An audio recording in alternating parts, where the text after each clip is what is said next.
ನಾನು ಚಿಕ್ಕ ವಯಸ್ಸಿಂದ ನೋಡ್ತಾ ಇದ್ದೀನಿ. ಈ ಮನೆ ಬಗ್ಗೆ ಆಗಲಿ ಮನೆಯವ್ರ ಬಗ್ಗೆ ಆಗಲಿ ಒಳ್ಳೆ ಮಾತಾಡಿದ್ದನ್ನ ಇವತ್ತೇ ಕೇಳಿದ್ದು. ಅದಕ್ಕೆ ನೀನು ಕಾರಣ ಅಂತ ಗೊತ್ತಾಯ್ತು. ಅವ್ರಿಗೆ ನೀನು ದುಡ್ಡು ಕೊಟ್ಟು ನಮ್ಮ ಹೆಸರು ಯಾಕೆ ಕೇಳಿದೆ? ನಿಮ್ಮವ್ರು ಸರ್ ಅವರು. ನಿಮ್ಮನ್ನ ನಿಮ್ಮ ಮನೇನ ನಂಬ್ಕೊಂಡು ಬದುಕ್ತಾ ಇರೋರು. ನಾನು ಯಾರು ಅಂತ ಅವ್ರಿಗೆ ಗೊತ್ತಿಲ್ಲ. ನಾನು ಹೋಗೋರಿಗೆ ದುಡ್ಡು ಕೊಟ್ರೆ ಯಾರೊಬ್ಬ ಬಂದು ಕರುಣೆ ತೋರಿಸ್ತದ ಅನ್ಕೊಂಡು ತಗೊಳ್ಳೋದಿಲ್ಲ ಅವರು. ಅದೇ ತಾವು ಕೊಟ್ರಿ ಅಂತ ಹೇಳಿದ್ರೆ ನಾವು ನಮ್ದವ್ರು ನಮಗೆ ಪ್ರೀತಿಯಿಂದ ಆಸರೆ ಆದರೂ ಅನ್ಕೊಂತ ಹೋಗ್ತಾರೆ. ಬೈದವೇ ಈ ಊರಿನ ಜನ ನಿಮ್ಮ ಮನೆ ಬಾಗಿಲಿಗಾಗ್ಲಿ ನಿಮ್ಮ ಮನೆಗಾಗ್ಲಿ ಯಾಕೆ ಬರ್ತಾರೆ ಗೊತ್ತಾ ಸರ್? ದೊಡ್ಡ ಮನೆ ಅಂತಲ್ಲ, ಈ ಮನೇಲಿ ಒಬ್ಬ ದೊಡ್ಡ ವ್ಯಕ್ತಿ ಇದ್ದಾನಂತ. 10 ಜನಗಳ ಮೇಲೆ ಅಧಿಕಾರ ಚಲಾಯಿಸೋದು ದೊಡ್ಡತನ ಅಲ್ಲ ಸರ್ ನನ್ನ ಪ್ರಕಾರ.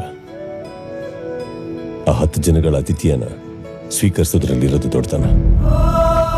ನಮಗೆ ಜೀವ ಕೊಡೋರು ಇರ್ತಾರೆ, ಆದ್ರೆ ಅದೇ ನಮ್ಮ ದೊಡ್ಡಸ್ತಿಕೆನೂ ಆಗಲ್ಲ ಸರ್.